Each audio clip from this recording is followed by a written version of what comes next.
আসসালামু আলাইকুম, আমি আতিকুল্লাহ ফ্রি বাংলা টিউটোরিয়ালের পক্ষ থেকে আপনাদেরকে স্বাগতম। আমরা অ্যাকচুয়ালি ব্র্যান্ড কেন লাগবে, আমাদের অডিয়েন্স কারা, আমাদের অডিয়েন্সগুলো কিভাবে নির্ধারণ করব, নিশ্চিন্ত করব, আমরা কোন সোশ্যাল মিডিয়াতে কাজ করব, এই জিনিসগুলো সম্বন্ধে আমরা হালকা পাতলা ধারণা পেয়েছি এবং কাজ করতে করতে আপনাদের ধারণাটাগুলো আরও পাকাপোক্ত হবেন, আপনারা আরও অনেক বেশি জানতে শিখতে পারবেন। ইভেন আমার এই টিউটোরিয়ালগুলোর শেষ পর্যায়ে পর্যন্ত আপনাদেরকে আমি এই ব্যাপারগুলোতেই বিভিন্ন সময় একটা ধারণা দিতে থাকবো বিভিন্নভাবে। তো সেই হিসেবে এখন আমার আজকের যে টপিকটা বা আজকে থেকে আগামী কয়েকটা পর্ব আমি যে ব্যাপারটা নিয়ে কথা বলবো সেটা হচ্ছে, আমি তো বলতেছি আপনার টার্গেটেড অডিয়েন্স এটা, আপনার গোল এটা, এবং আপনার ব্র্যান্ড এটা, আপনার সোশ্যাল মিডিয়া প্ল্যাটফর্ম হচ্ছে এইগুলো।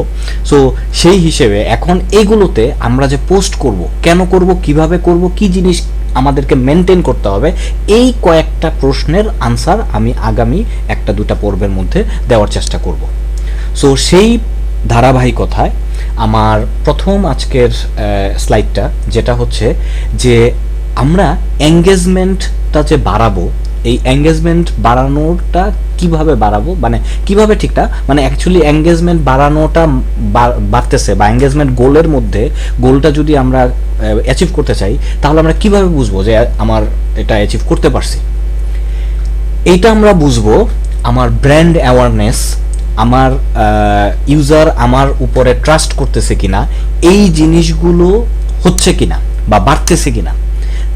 ফর এক্সাম্পল, আমার একটা ব্র্যান্ড ফ্রি বাংলা টিউটোরিয়াল, এখন আমি এক জায়গায় গেলাম, স্বাভাবিকভাবেই আমি যদি বাজারে গিয়ে বলি ভাই ফ্রি বাংলা টিউটোরিয়াল কেউ চিনেন, চিনবে না, স্বাভাবিক, কারণ ওইখানে আমার টার্গেট অডিয়েন্স একেবারেই পার্সেন্টেজ অনেক কম। কিন্তু আমি একটা টেকনোলজি বেসড একটা আড্ডার মধ্যে গিয়ে বসে আমি যদি বলি ফ্রি বাংলা টিউটোরিয়াল কেউ চিনেন, তখন হয়তোবা আমাকে দুই একজন চিনতে পারে বা তারা আমার সম্বন্ধে জানতে পারে। তার মানে তখন আমি বুঝতে পারলাম, ও আচ্ছা, তার মানে হচ্ছে আমার ব্র্যান্ড অ্যাওয়ারনেসটা বেড়েছে। ঠিক একইভাবে একজন আমাকে কমেন্ট করলো, হ্যাঁ ভাই ফ্রি বাংলা টিউটোরিয়াল তো চিনি, তো সে তো মানে ভালো টিউটোরিয়াল দেয় বা তার টিউটোরিয়াল অনেক কিছু আছে, সো তার টিউটোরিয়ালগুলো ভালো, আমি ফলো করি বা এই টাইপের কিছু। এই ধরনের কমেন্ট যখন আপনি আপনার ফেসবুক বা টুইটার বা লিঙ্কডইন বা ইউটিউব থেকে পাচ্ছেন, তার মানে হচ্ছে ইউজার বা কাস্টমাররা আপনাকে বিলিভ করা শুরু করছে। সো আপনি সেই ট্রাস্টের জায়গাটা তৈরি করতে পারছেন। This is a very good sign. Plus ওই যে যেটা বললাম, আপনার নামটা পৌঁছায় বাড়তেছে। এরপর আসি যেটা হচ্ছে যে স্বাভাবিকভাবেই আমার নাম যদি বাড়ে তাহলে সেটা আমি মুখে মুখে জানলে তো আর হবে না, যেহেতু আমি সোশ্যাল মিডিয়া মার্কেটিং করতেছি। সো সেই নাম বাড়ার সাথে সাথে যেই প্ল্যাটফর্মে আমি মার্কেটিংটা করতেছি সেই প্ল্যাটফর্মের ফলোয়ার বা লাইক বা শেয়ার বা সাবস্ক্রাইবার বাড়তেছে কিনা, this is the another sign যে হ্যাঁ আপনার এঙ্গেজমেন্ট বাড়তেছে বা এঙ্গেজমেন্ট গোলটা আপনি অ্যাচিভ করতে যাচ্ছেন। এরপর আসি যেটা হচ্ছে যে কাস্টমারের সাথে আপনার কমিউনিকেশনটা হচ্ছে কিনা। কাস্টমার আপনার কাছে বিভিন্ন ইস্যু, ফর এক্সাম্পল যেহেতু আমি টেকনিক্যাল ইস্যু নিয়ে কথা বলতেছি, এখন কেউ যদি একটা কেস স্টাডি করে আমার কাছে একটা প্রবলেম নিয়ে আসলো, ভাই আমার তো অমুক প্ল্যাটফর্মে এই সমস্যা হয়েছে, এটা একটু কিভাবে সলভ করা যেতে পারে বা এখানে কি বুদ্ধি করা যেতে পারে একটু বলেন তো। সো এই ধরনের কোয়েশ্চেন যখন আসতেছে, আমি যদি সেটার আনসার তাদেরকে দেই, তাতে একজন আরেকজনকে সাহায্য করা হলো, তার সাথে আমার সম্পর্কটা ভালো হলো, আরেকবার আমি বিপদে পড়লে সে আমাকে সাহায্য করবে, এইভাবেই কিন্তু বন্ধুত্ব গড়ে ওঠে। আমাদের টেকনিক্যাল লাইনে একজন ডেভেলপার বা ডিজাইনার বা এই যে এসইও মার্কেটার, এই ধরনের টেকনিক্যাল যে সোসাইটিটা আছে বা কমিউনিটিটা আছে, তারা কিন্তু এইভাবেই একজন আরেকজনকে সাহায্য করে। আলটিমেটলি আপনি আমার প্রাণের দোস্ত না, আমিও আপনার প্রাণের দোস্ত না, কিন্তু এই যে একজন আরেকজনকে সাহায্য করছি, এইটাই কিন্তু আমাদের প্রফেশনালি কাজের ক্ষেত্রে আমাদেরকে একে অন্যকে টিকিয়ে থাকতে সাহায্য করে। আজকে যদি এরকম হতো, ফর এক্সাম্পল যারা ডেভেলপার তারা বুঝবেন যে আপনার গিটহাব যদি না থাকতো তাহলে ডেভেলপাররা কি করতো। সো এটা যারা ডেভেলপার তারা বুঝতেছেন। ফর এক্সাম্পল আজকে নেইল পাটেল তার যে ব্লগগুলোর মাধ্যমে আমাদেরকে বিভিন্ন জিনিস শিক্ষা দিচ্ছে, আরও আমাদের এরকম এসইও রিলেটেড অনেক সুন্দর সুন্দর ব্লগ যেগুলো আছে, যেগুলোর মাধ্যমে এসইও, ফর এক্সাম্পল গুগল তার অ্যালগোরিদম আপডেট করলো। এই জিনিসটা ফলে আমি খুব নগণ্য একটা মানুষ, আমার এসিও সম্বন্ধে অত বেশি ধারণা নাই, কি আপডেট দিছে সাতার মাথা ইংলিশে কি লেখছে আমি কিছুই বুঝিনি, ধরলাম কথার কথা। তখন এরকম অনেক ব্লগ আছে আমাদের মতো, এরকম অনেক ফ্রি বাংলা টিউটোরিয়ালের মতো অনেক ব্লগ ভিডিও চ্যানেল আছে যারা আমাদের মতো বিগিনার ইউজারদেরকে ওই আপডেট কি আসছে, আমাদের কি করা উচিত ওই আপডেটটাকে টিকে থাকার জন্য, তারা আমাদেরকে হেল্প করে। এই যে একজন আরেকজনকে হেল্প করতেছে, এইভাবেই কিন্তু আমাদের কমিউনিটিটা বিল্ড আপ হচ্ছে। এরপর আসি যে এখানে যে এই যে কমিউনিটিটা বিল্ড আপ হচ্ছে, আপনার ফ্যান ফলোয়ার বাড়তেছে, আপনি তাদের সাথে ইন্টারঅ্যাক্ট করতেছেন, তারা আপনার কাছে কেস স্টাডি নিয়ে আসতেছে, আপনি তাদের কাছে কেস স্টাডি নিয়ে যাচ্ছেন, এই যে বিষয়গুলো একজন আরেকজনের সাথে মিলেমিশে চলা, এইটার মাধ্যমেই বোঝা যাবে যে হ্যাঁ আপনার সোশ্যাল মিডিয়াতে আপনার এঙ্গেজমেন্ট বাড়তেছে। আমি একটা ভিডিও আপলোড করলাম, ধরেন আজকে এই ভিডিওটাই আপলোড করলাম, কেউ কমেন্ট করলেন না, আপনারা কেউ লাইক করলেন না, তাহলে আমি বুঝে নেব যে আসলে আমার কোনো সাবস্ক্রাইবার নাই, আমার কোনো ভিউয়ার নাই, এবং আমার ভিডিও আসলে যাতা, এবং আমি শুধু শুধু টাইম ওয়েস্ট করতেছি এই ভিডিও বানিয়ে, এবং আপনারা কেউই আসলে আমার ভিডিও দেখতে চান না। সো তার মানে আসলে এখানে আমার এঙ্গেজমেন্ট নাই, আমি আসলে বাজারে অন্যান্য কম্পিটিটরের সাথে তাল মিলিয়ে চলতে পারতেছি না, আমি অনেক ব্যাকডেটেড, যার কারণে আমার কাছে ইউজাররা আসতেছে না। এটাই আপনাকে বোঝাচ্ছে বা বোঝা যাবে। তো সেই ক্ষেত্রে এখন আমি যখন একটা সোশ্যাল মিডিয়াতে মানে পোস্ট করতে যাব, তো সেই পোস্টগুলো করার ক্ষেত্রে কিভাবে আমরা পোস্টগুলো রেডি করব, কি টাইপের পোস্ট রেডি করব, কি ধরনের পোস্ট দেওয়া উচিত, এগুলো কি কি জিনিস আমার মাথায় রাখা উচিত, এই জিনিসগুলো আমরা কিভাবে করব, এটা নিয়ে কিছুটা আমি আলোচনা করতে যাচ্ছি। প্রথমে যেটা হচ্ছে যে আপনি যে ব্র্যান্ড নিয়ে কথা বলতেছেন সেই ব্র্যান্ডটা আগে বোঝেন, আপনার বিজনেসটা আগে বোঝেন। ফর এক্সাম্পল আপনার বিজনেস B2C, আপনি পোস্ট করলেন B2B টাইপের, then it should not work. So যেটা হচ্ছে আমার আসলে এখানে যেই কাস্টমার অ্যাঙ্গেল থেকে আমার ব্যবসার স্ট্রাকচার বুঝে তারপরে পোস্টটা রেডি করা উচিত। এরপর আপনি যে পোস্টটা রেডি করতেছেন সেই পোস্টটা আসলে কি পারপাস সার্ভ করবে, আপনাকে পেজ লাইক আইনা দিবে, আপনাকে ফলোয়ার এনে দিবে, আপনার কমেন্ট করবে, নাকি পেজ লাইক করবে, নাকি সাবস্ক্রাইবার এনে দিবে, নাকি শেয়ার হবে, এইটা আগে নির্ধারণ করে ওইটা করার জন্য যে ধরনের পোস্ট লাগে আপনি সেই ধরনের পোস্ট রেডি করবেন। এরপর ওই যে পোস্টটা রেডি করতেছেন, অ্যাকচুয়ালি এই পোস্টটা কাদের জন্য করতেছেন, সো কি ধরনের পোস্ট করলে তারা শেয়ার করবে। ফর এক্সাম্পল আপনি যদি মানে ইয়াঙ্গার টাইপের অডিয়েন্সকে সিলেক্ট করেন, তাদেরকে ক্রেজি টাইপের কিছু বা ফিমেল টাইপের যদি কাউরে পছন্দ করেন তাহলে কিউট টাইপের কিছু, যদি বয়স্ক টাইপের কাউরে পছন্দ করেন তাহলে খুব ফর্মাল টাইপের আদিকালের টাইপের কিছু, ধরো ফর এক্সাম্পল 90 দশকের কোনো একটা কিছু নিয়ে যদি আপনি পোস্ট করেন, কথার কথা মানে জাস্ট আমি একটা আইডিয়া দেওয়ার জন্য বলতেছি, তখন তাদের কাছ থেকে আপনি এঙ্গেজমেন্ট আশা করতে পারেন ওই ধরনের পোস্টের থেকে। সো সেই হিসেবে আপনার অডিয়েন্সটাকে আপনাকে বুঝতে হবে যে অডিয়েন্সটা কোন ধরনের এবং তারা কোন ধরনের পোস্ট করলে খাবে। এরপর আসেন আপনার প্ল্যাটফর্ম চয়েস করা। আমি আমার পূর্বের অনেকগুলো টিউটোরিয়ালে অনেকগুলো সোশ্যাল মিডিয়া প্ল্যাটফর্ম নিয়ে কথাবার্তা বলেছি, সেই প্ল্যাটফর্মগুলো থেকে আপনাকে চয়েস করতে হবে কোনটা আপনার বিজনেসের সাথে যায়। এই এতগুলো প্ল্যাটফর্মের সাথে আপনাদেরকে পরিচয় করায় দেওয়ার পিছনে কারণই হচ্ছে যে আপনার সব পক্ষে সবগুলো প্ল্যাটফর্মে প্রেজেন্স থাকা, সবগুলো প্ল্যাটফর্মের জন্য পোস্ট রেডি করা নট পসিবল। তো সেই হিসেবে আমার ওই সবগুলোর মধ্যে জগা খিচুড়ি না করে আপনি হাতে গুনো যেগুলোর মধ্যে আপনার অডিয়েন্স বেশি, টার্গেটেড অডিয়েন্স বেশি, পটেনশিয়াল কাস্টমার বেশি হবার সম্ভাবনা আছে, আপনি সেইখান থেকে কয়েকটা হাতে গুনে কয়েকটা 3টা 4টা 5টা 6টা আপনার সামর্থ্য অনুযায়ী, আপনার রিসোর্স অনুযায়ী আপনার প্ল্যাটফর্ম চয়েস করেন। এরপর আপনি যখন আপনার সোশ্যাল মিডিয়া পোস্টগুলো দিবেন, প্ল্যাটফর্ম অনুযায়ী প্লাস অডিয়েন্স অনুযায়ী আপনাকে চিন্তা করতে হবে যে আপনার সেই পোস্টটা টেক্সট রিলেটেড হবে, টেক্সট টাইপের হবে, নাকি ইমেজ টাইপের হবে, নাকি ভিডিও টাইপের হবে। ফর এক্সাম্পল ইউটিউব, আপনি যদি এখন ইউটিউবে পোস্ট করতে যান স্বাভাবিকভাবে সেটা ভিডিও টাইপের হবে।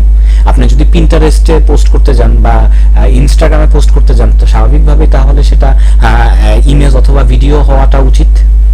ফেসবুকে যদি হন তাহলে আশা করি ভিডিও বা ইমেজ যে কোনো একটা দেওয়া যেতে পারে, বাট আপনি চাইলে আবার কন্টেন্টও দিতে পারেন, শুধু কন্টেন্টও দিতে পারেন।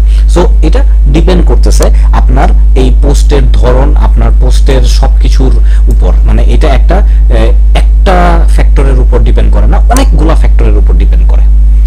এরপর যেটা হচ্ছে আপনার হ্যাশট্যাগ গুলো বা কাউকে যে মেনশন করবেন, কাউকে ট্যাগ করবেন, এই জিনিসগুলো মাথায় রাখা। যে আসলে আমি যে পোস্টটা, ফর এক্সাম্পল আমি একটা ঈদ মুবারকের পোস্ট দিচ্ছি, স্বাভাবিকভাবে এখানে আমার হওয়া উচিত, হ্যাশট্যাগ হওয়া উচিত ঈদ মুবারক, হ্যাশট্যাগ ঈদ, হ্যাশট্যাগ ঈদ মুবারক, হ্যাশট্যাগ মুসলিম, এই ধরনের কিছু একটা। আবার যে আমার ওই call to action plus link, আপনি যে পোস্টটা করতেছেন বা ইউজারকে বলতেছেন যে আমার প্রোডাক্ট খুব ভালো, আমার সার্ভিস খুব ভালো, এরপর বুঝলাম আপনার সার্ভিস ভালো, আপনার প্রোডাক্ট ভালো, এরপর আমি কি করব? আমি কি এখন, আপনি আমাকে বলতেছেন যে আপনার পোস্টের ওই পেজ পুরো প্রোফাইল খুঁজে, আপনার পেজের প্রোফাইলের মধ্যে যে একটা এক কোনায় আপনার প্রোফাইল ডেসক্রিপশন আছে, সেই ডেসক্রিপশন থেকে আপনার লিংক খুঁজে বের করে, ওয়েবসাইট খুঁজে বের করে দেন আমি আপনাকে অর্ডার দিব? Of course not. সো আপনার ওই পোস্টের মধ্যেই কল টু অ্যাকশন বাটন থাকা উচিত, যে link, click the link below and get 50% off, কথার কথা। সো আপনি এখানে অফ 50% অফ এটাও বলে দিচ্ছেন, আবার বলেও দিচ্ছেন যে আপনার কল টু অ্যাকশনটা কি হবে, যে নিচের লিংকে ক্লিক করেন।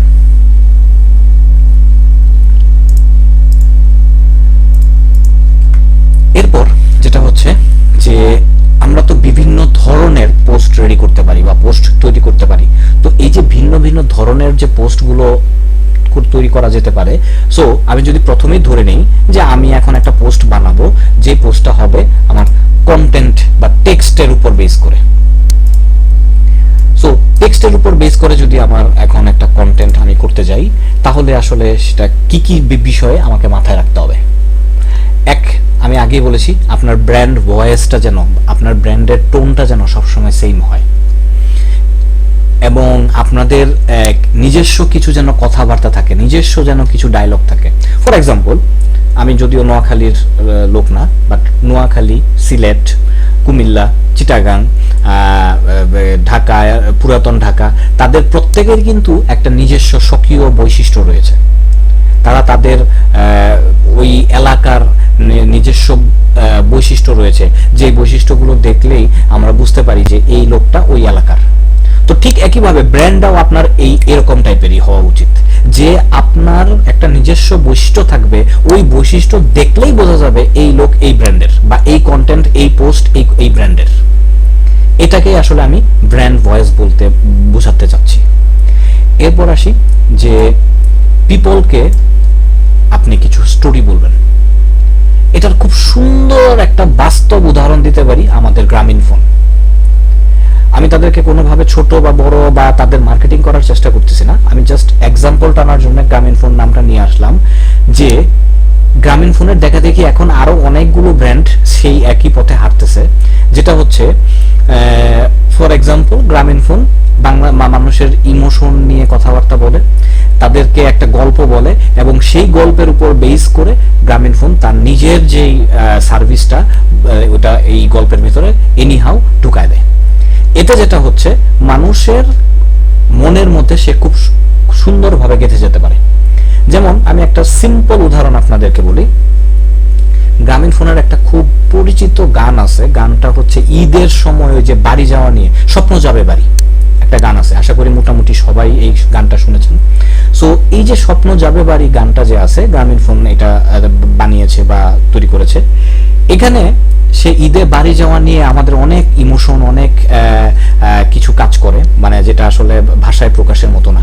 তো ওই গানটা দেখলে ঈদে বাড়ি যাওয়ার আগ মুহূর্তে, মানে কেউ যদি গানটা দেখে কাঁদবে না, আমার মনে হয় এরকম মানুষ বাংলাদেশে খুঁজে পাওয়া যাবে না। সো এখানে সে কিন্তু একটা গল্প বলেছে যে আমাকে বাড়ি যেতে হবে বা বাড়ি যাওয়া নিয়ে, এবং সেই গল্পের মধ্যে সুন্দর করে আবার গ্রামীণ ফোনের যে তার নিজের যে দরকার বা প্রয়োজন সেটাও কিন্তু এখানে সে ঢুকিয়ে দিয়েছে। সো এখানে আমার ইউজারকে মনের মধ্যে খুব সুন্দরভাবে গ্রামীণ ফোন নামটা বসিয়ে দেওয়ার জন্য খুব সুন্দরভাবে তারা একটা প্ল্যান করে অ্যাডটা তৈরি করেছে। সো আপনার পোস্টের ক্ষেত্রেও এরকম কিছু একটা করা উচিত। এরপর যেটা হচ্ছে যে এখানে ফোকাস অন ইউ। ইউ বলতে আমি কাস্টমারের কথা বলতেছি, যে আপনি কাস্টমারকে ফোকাস করে, যে customer is great, customer is everything for you, for your business. So তাকে ফোকাস করে আপনি সবকিছু করবেন। এবং পোস্টের এঙ্গেজমেন্ট বাড়ানোর জন্য বা ফিডব্যাক পাওয়ার জন্য কাস্টমারের সাথে আপনি পোল বা বিভিন্ন ধরনের কোয়েশ্চেনের আনসার জিজ্ঞেস করতে পারেন, যে তারা কি ধরনের জিনিস চাচ্ছে। এবং আমি আগেই বলেছি, আমার এই call to action button add করা লাগবে বা করা উচিত। এবং সবসময় অ্যাক্টিভ ভয়েসে কথা বলা উচিত, কখনো নেগেটিভ ওয়ার্ডে কথা বলা উচিত না। এবং নেগেটিভ কোনো সিচুয়েশন তৈরি হলেও সেটা পজিটিভলি দেখা উচিত। ফর এক্সাম্পল, আপনার সার্ভিস খুব খারাপ, কেউ একজন কমেন্ট করছে, আপনি কখনোই যে আপনি আসলে বেটা তুই আমার এটা বুঝোসই নাই, এই জন্য তুই আমার সার্ভিস খারাপ বলতেছিস, তুই জানাস আমার সার্ভিস কত ভালো। Actually not like that. আপনাকে বলা উচিত বা এটা হ্যান্ডেল করা উচিত এইভাবে যে স্যার বা ম্যাডাম, আপনি আসলে কিভাবে প্রবলেম ফেস করছেন আমরা জানি না, তো আমাদের কাস্টমার সার্ভিসের সাথে বা আমাদের সাথে যোগাযোগ করার জন্য আপনাকে ধন্যবাদ। আমরা ব্যাপারটা খতিয়ে দেখতেছি, খুব শীঘ্রই সেটার একটা সুরাহা করা হবে বা আমরা এটার একটা ক্ষতিপূরণ আপনাকে দিব বা এনিহাও আপনাকে স্যাটিসফাইড করার চেষ্টা করব। সো আলটিমেটলি পরে আপনি করলেন কি করলেন না সেটা কিন্তু জানা দরকার নাই, কিন্তু এইখানে আপনার ওই পাবলিকলি সে যখন আপনি এইভাবে তাকে ট্রিট করলেন তখন সে নিজেও কিন্তু লজ্জা পেয়ে যাবে। আচ্ছা, এরপরে আসেন যে আমার গ্রামার এবং স্পেলিং এই জিনিসগুলো সবসময় ঠিকঠাক রাখা, কারণ এগুলো যেহেতু একটা পাবলিকলি পাবলিশ করতেছেন, অনেক মানুষ দেখতেছে, এক এক মানুষ এক এক ধরনের। ফর এক্সাম্পল, আমি যে টিউটোরিয়াল বানাচ্ছি অনেকেই আমার উচ্চারণের ভঙ্গি, আমার কথা বলার স্টাইল পছন্দ হতেও পারে, নাও হতে পারে। আমার অনেক কিছু উচ্চারণে ভুলভাল থাকতে পারে বা ভুলভাল আছে, স্বাভাবিক, আমি মানুষ। সো সেই উচ্চারণের ভুলভাল নিয়ে অনেকে হাসাহাসি করতে পারে। সো যখনই আপনি একটা ব্র্যান্ডের পক্ষ থেকে কথা বলবেন, সেই হিসেবে আপনি চেষ্টা করবেন যে আপনার স্পেলিং এবং গ্রামারগুলো সবসময় যেন একুরেট থাকে। এরপর কাউকে মেনশন করতে চাইলে প্লাস হ্যাশট্যাগ ইউজ করাটা খুব জরুরি কন্টেন্টের জন্য, যাতে আপনার সার্চের ভিজিবিলিটি বাড়ে। এবং সোশ্যাল মিডিয়া অ্যাকচুয়ালি কিন্তু ব্যবসার জন্য তৈরি করা হয় নাই, সোশ্যাল মিডিয়াটা তৈরি করা হয়েছেই হচ্ছে আপনার ফান হিসেবে। এখানে আমরা ব্যবসায়ীরা জোর করে সেই ফানের ভেতর ব্যবসা ঢুকাই দিচ্ছি, তো এখন দিচ্ছি, আমি দিচ্ছি, সবাই দিচ্ছে। সো সেই হিসেবে এইটার মধ্যে কোনো সিরিয়াস টাইপের আসলে পোস্ট দেওয়া উচিত হবে না। এখানে উচিত যে জিনিসটাকে আপনার মানে কি বলে, হেসে খেলে মানুষের মনের মধ্যে জিনিসটা ঢুকাই দেওয়া। সো এইভাবে আপনার একটা কন্টেন্ট রেডি করার ক্ষেত্রে সোশ্যাল মিডিয়াতে এই টপিকগুলো আমার কাছে মনে হয় যে অনেক গুরুত্বপূর্ণ। এইগুলো মাথায় রেখে আপনার একটা পোস্ট রেডি করা উচিত। তো বন্ধুরা, আজকে এই পর্যন্তই। পরবর্তী টিউটোরিয়ালে আবার দেখা হচ্ছে। সবাইকে ধন্যবাদ। আসসালামু আলাইকুম।